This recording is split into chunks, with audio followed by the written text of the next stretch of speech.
Olá pessoal, como vocês sabem, meu nome é Ronaldo Bastos e hoje o tema vai ser alienação. A alienação na obra de Marx, mas não em toda a obra de Marx. Eu quero trabalhar o conceito de alienação num texto específico de Marx, lá de 1844, chamado O Trabalho Alienado, que é um trecho de um livro maior, que normalmente tem por título Os Manuscritos Econômico-Filosóficos. Eu falo normalmente porque Marx não publicou em vida esse texto, então depende do editor.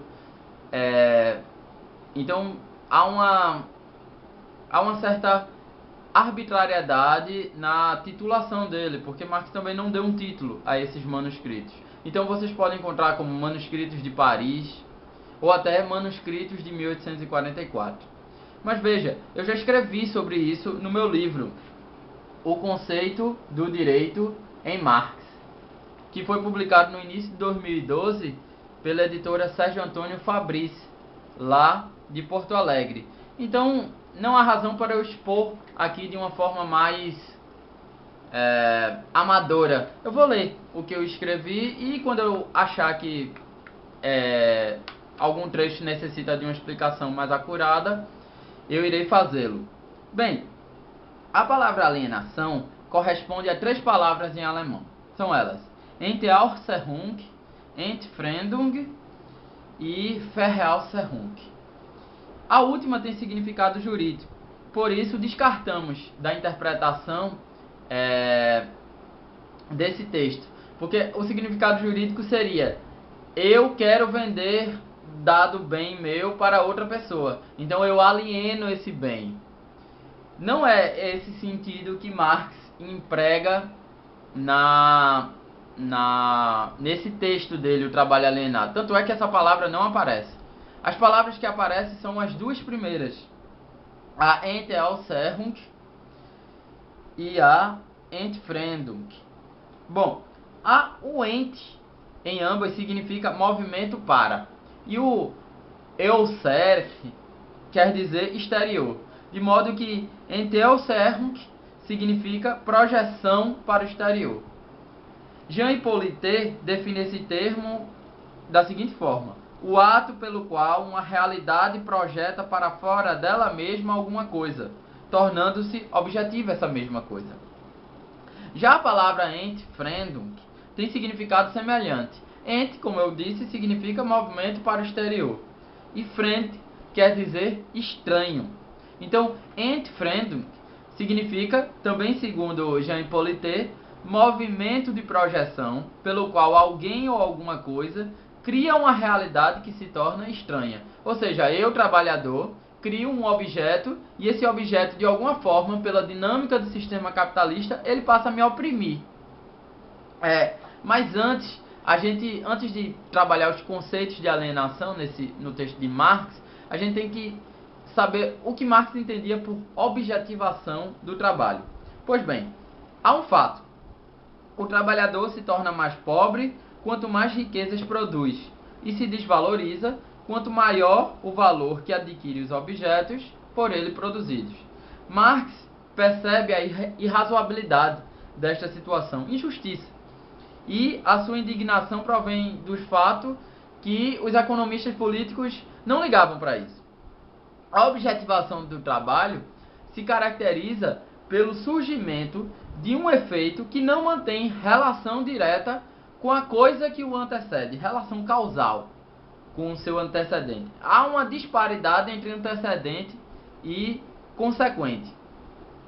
Porque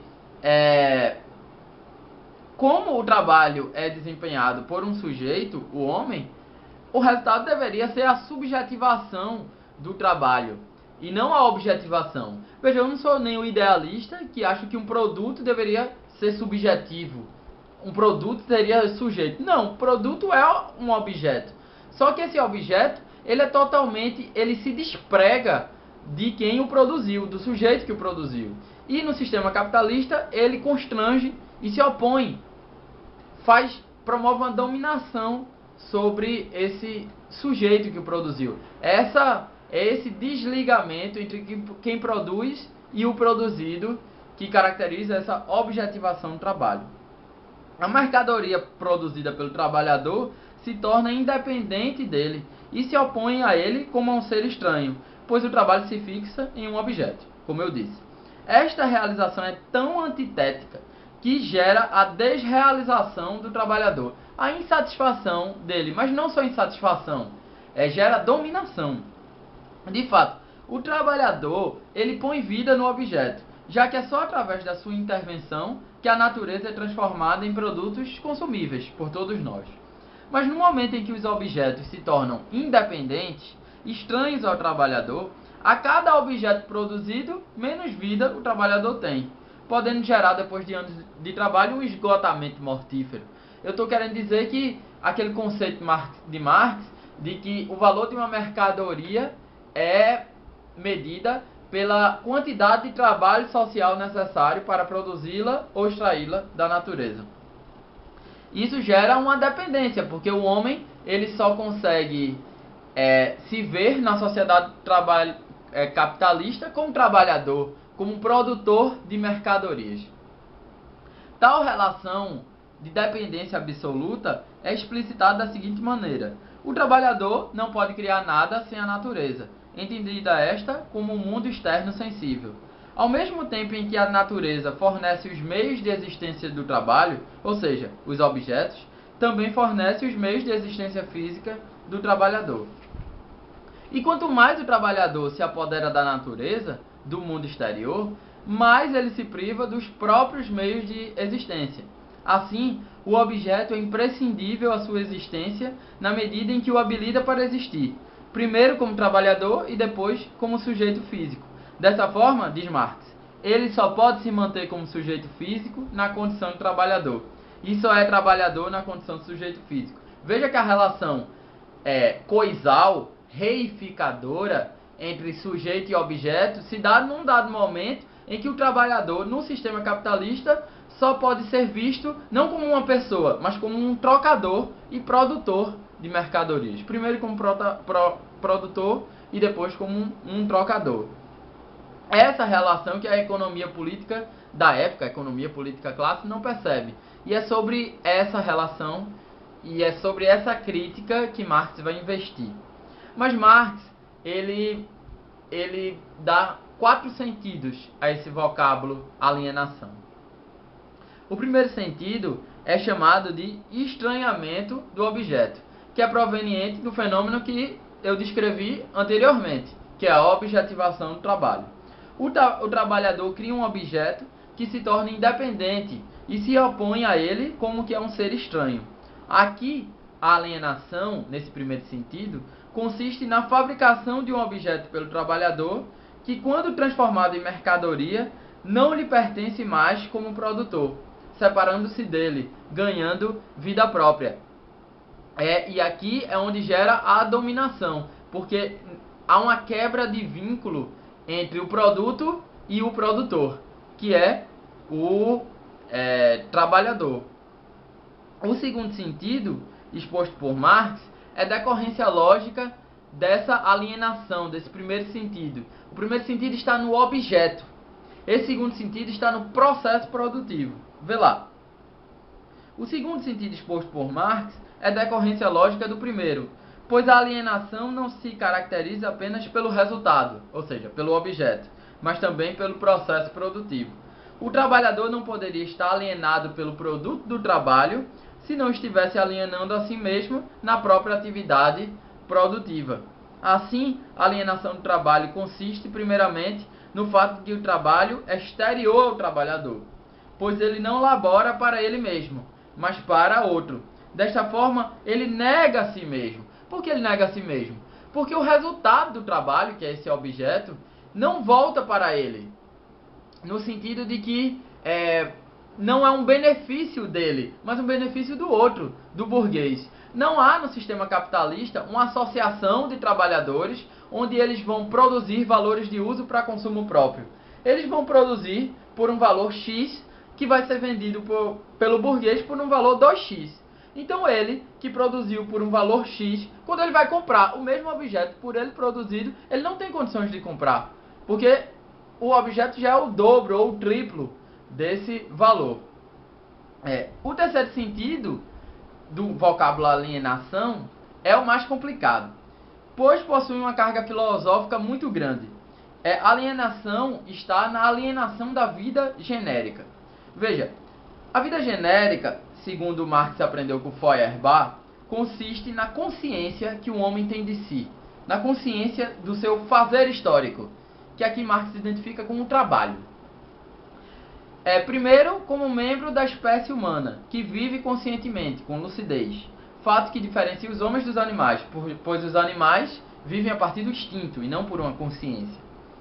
Em segundo lugar, e em decorrência disso, o homem exercita a sua vida genérica quando comanda a sua existência, isto é, vivendo como um ser livre. Para Marx, a vida humana, a essência da vida humana é o trabalho, e a vida genérica é o exercício da essência humana. Feuerbach, como eu disse, é partidário desta tese, pois afirma que a vida genérica se consubstancia quando o homem participa da humanidade, ou seja, quando ele é capaz de tomar consciência da sua essência. Então, o homem é essencialmente um ser genérico para Marx no trabalho.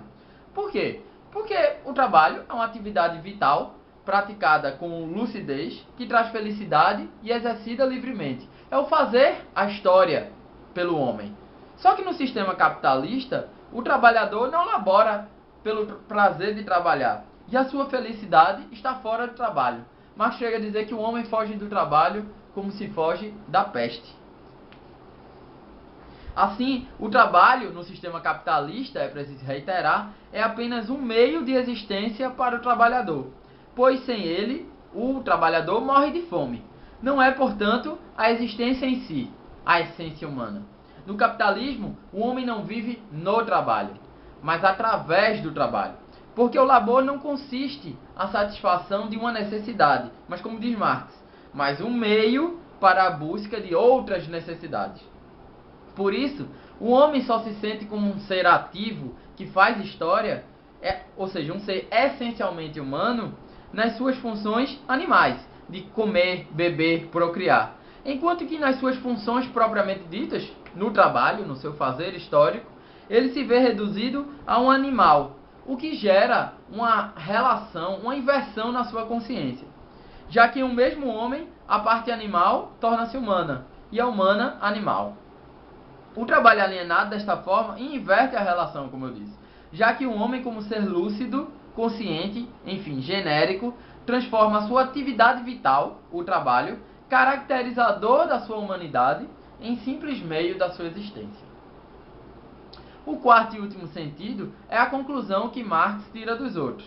Veja, o resultado da alienação a respeito do produto do trabalho, da atividade produtiva e da vida genérica gera a alienação do homem em relação ao próprio homem. É a alienação da parte pelo todo, do homem enquanto ser individual em relação aos demais, ou seja, em relação ao universo, à humanidade de forma geral. Se o homem está alienado da sua vida genérica, portanto, destituído da essência humana, significa que ele está alienado dos outros, e que todos os outros estão alienados da essência humana.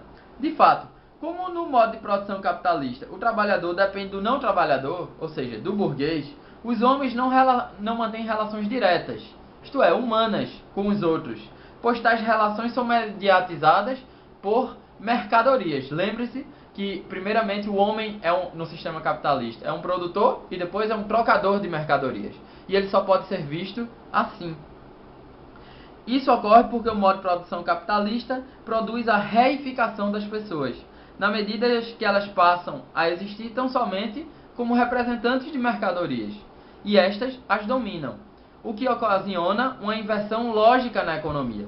Enquanto o capital é erigido à condição de sujeito de direito, com vida própria, que a gente pode ver isso no princípio da proteção da propriedade privada, o trabalhador se vê reduzido à condição de mercadoria, como um ser desprovido de vontade. Isso acaba por transformar os próprios homens em valores de troca, simples objetos, ou seja, sujeitos reificados, que se vendem a outro homem como mercadorias, e dessa forma são manipulados pelo mercado. Então, só para fechar, vimos que existem 4 conceitos de alienação que Marx trabalha. O primeiro ele chama de estranhamento do objeto. A alienação está no objeto que ele produz, que se opõe ao homem e o domina. No segundo sentido, o homem não está alienado apenas na produção do objeto, mas na própria atividade produtiva. É como o resultado de uma causa. O objeto é uma forma de alienação do homem só porque no processo produtivo ele está se alienando. O terceiro sentido a gente viu que é o filosoficamente mais profundo, que se trata da alienação da vida genérica.